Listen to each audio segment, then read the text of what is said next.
Samyutta Nikaya, SN. Translated by Bhikkhu Bodhi. Suttacentral.net and suttas.com. 020, SN.6.11-SN.6.15. Chapter 6 Brahma Samyutta, with Brahmas. SN.6.11 Sanankumara Sutta, Sanankumara. Thus have I heard. On one occasion the Blessed One was dwelling at Rajagaha on the bank of the river Sappini. Then, when the night had advanced, Braluna Sanankumara, of stunning beauty, illuminating the entire bank of the river Sappini, approached the Blessed One, paid homage to him, and stood to one side. Standing to one side, he recited this verse in the presence of the Blessed One. The khattiya is the best among people for those whose standard is the clan. But one accomplished in knowledge and conduct is best among devas and humans. This is what Brahma Sanankumara said. The teacher approved. Then Brahma Sanankumara, thinking, the teacher has approved of me, paid homage to the Blessed One and, keeping him on his right, he disappeared right there. Brahma Sanankumara appears to the Buddha and asserts that the aristocrat or khattiya is the best caste, but the Buddha is the best of people. SN.6.12 Devadatta Sutta, Devadatta. Thus have I heard. On one occasion the Blessed One was dwelling at Rajagaha on Mount Vulture Peak not long after Devadatta had left. Then, when the night had advanced, Brahma Sahampati, of stunning beauty, illuminating the entire Mount Vulture Peak, approached the Blessed One, paid homage to him, and stood to one side. Standing to one side, referring to Devadatta, he recited this verse in the presence of the Blessed One. As its own fruit brings destruction to the plantain, bamboo, and reed. As its embryo destroys the mule, so do honors destroy the scoundrel. Brahma Sahampati, referring to Devadatta, points out that honors destroy a scoundrel. SN.6.13 and Hakavinda Sutta, and Hakavinda. On one occasion the Blessed One was dwelling among the Magadhans at Hakavinda. Now on that occasion the Blessed One was sitting out in the open in the thick darkness of the night while it was drizzling. Then, when the night had advanced, Brahma Sahampati, approached the Blessed One, paid homage to him, and stood to one side. Standing to one side, he recited these verses in the presence of the Blessed One. One should resort to remote lodgings, practice for release from the fetters. But if one does not find delight there, guarded and mindful, dwell in the Sangha. Walking for alms from family to family, faculties guarded, discreet, mindful. One should resort to remote lodgings, freed from fear, liberated in the fearless. Where terrible serpents glide, where lightning flashes and the sky thunders. In the thick darkness of the night there sits a bhikkhu devoid of terror. For this has actually been seen by me, it is not merely hearsay. Within a single holy life 1,000 have left death behind. There are 500 more trainees, and 10 times a tenfold 10. All have entered the stream, never returning to the animal realm. As for the other people who remain who, to my mind, partake of merit, I cannot even number them from dread of speaking falsely. Brahma Sahampati appears to the Buddha and speaks in praise of the renunciates staying fearless in the deep forest, and celebrates the many who have found freedom. SN.6.14 Aranavati Sutta Aranavati. Thus have I heard. On one occasion the Blessed One was dwelling at Savatthi. There the Blessed One addressed the bhikkhus thus, Bhikkhus. Venerable Sir, those bhikkhus replied. The Blessed One said this, Bhikkhus, once in the past there was a king named Aranava whose capital was named Aranavati. The Blessed One Sikhi, the Arahant, the perfectly enlightened one, dwelt in dependence on the capital Aranavati. The chief pair of disciples of the Blessed One Sikhi were named Abhibhu and Sambhava, an excellent pair. Then the Blessed One Sikhi addressed the Bhikkhu Abhibhu, Come, Brahman, let us go to a certain Brahma world until it is time for our meal. Yes, Venerable Sir, the Bhikkhu Abhibhu replied. Then, Bhikkhus, just as quickly as a strong man might extend his drawn-in arm or draw in his extended arm, so the Blessed One Sikhi, the Arahant, the perfectly enlightened one, and the Bhikkhu Abhibhu disappeared from the capital Aranavati and reappeared in that Brahma world. Then the Blessed One Sikhi addressed the Bhikkhu Abhibhu thus, "Give a Dhamma talk." Brahman, to Brahma, and to Brahma's retinue and to Brahma's assembly. "Yes, Venerable Sir," the Bhikkhu Abhibhu replied. Then, by means of a Dhamma talk, he instructed, exhorted, inspired, and gladdened Brahma and Brahma's retinue and Brahma's assembly. Thereupon Brahma and Brahma's retinue and Brahma's assembly found fault with this, grumbled, and complained about it, saying, "It is wonderful indeed, sir. It is amazing indeed, sir. How can a disciple teach the Dhamma in the very presence of the teacher?"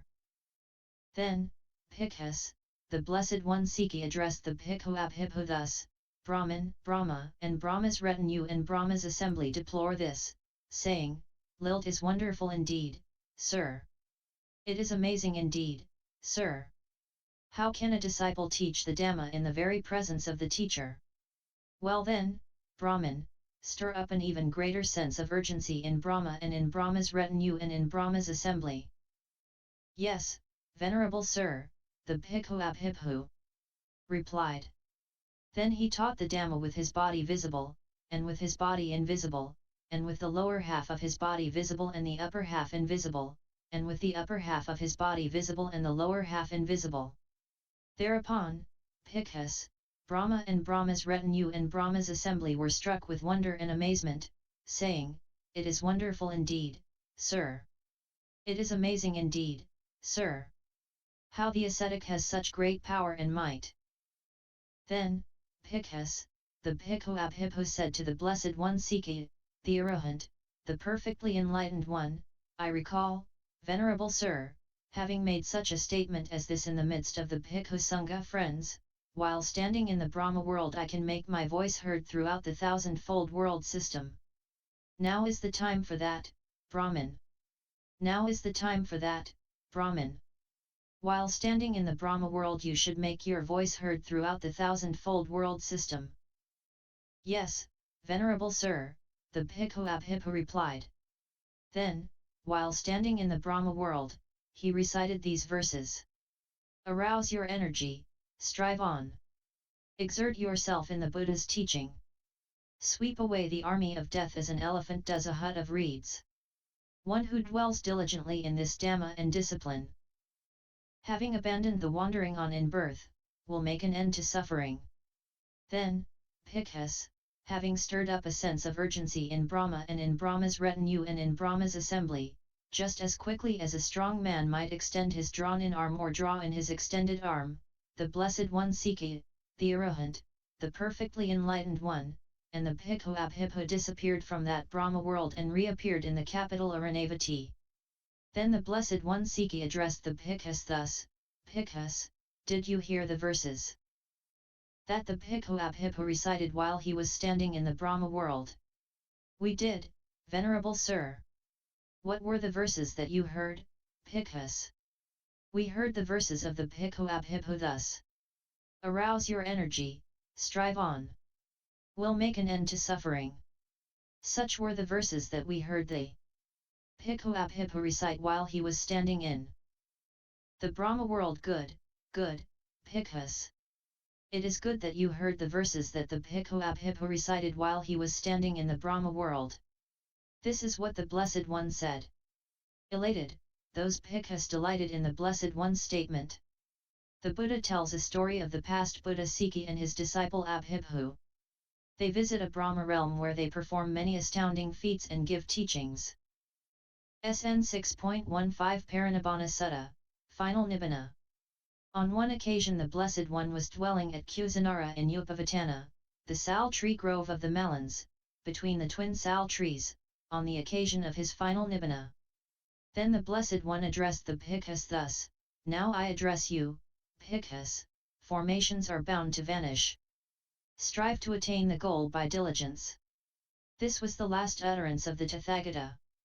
Then the Blessed One attained the first jhana. Having emerged from the first jhana, he attained the second jhana. Having emerged from the second jhana, he attained the third Jhana. Having emerged from the third Jhana, he attained the fourth Jhana. Having emerged from the fourth Jhana, he attained the base of the infinity of space. Having emerged from the base of the infinity of space, he attained the base of the infinity of consciousness. Having emerged from the base of the infinity of consciousness, he attained the base of nothingness. Having emerged from the base of nothingness, he attained the base of neither perception nor non-perception. Having emerged from the base of neither perception nor non-perception, he attained the cessation of perception and feeling. Having emerged from the cessation of perception and feeling, he attained the base of neither perception nor non-perception. Having emerged from the base of neither perception nor non-perception, he attained the base of nothingness. Having emerged from the base of nothingness, he attained the base of the infinity of consciousness. Having emerged from the base of the infinity of consciousness, he attained the base of the infinity of space. Having emerged from the base of the infinity of space, he attained the fourth Jhana. Having emerged from the fourth Jhana, he attained the third Jhana. Having emerged from the third Jhana, he attained the second Jhana. Having emerged from the second Jhana, he attained the first Jhana. Having emerged from the first Jhana, he attained the second Jhana. Having emerged from the second Jhana, he attained the third Jhana. Having emerged from the third Jhana, he attained the fourth Jhana.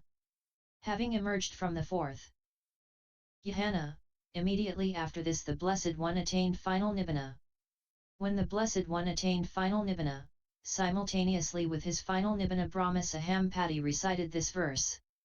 All beings in the world will finally lay the body down, since such a one as the teacher, the peerless person in the world, the Tathagata endowed with the powers, the Buddha, has attained final Nibbana. When the Blessed One attained final Nibbana, simultaneously with his final Nibbana Saka, Lord of the Devas, recited this verse. Impermanent indeed are formations, their nature is to arise and vanish. Having arisen, they cease, their appeasement is blissful.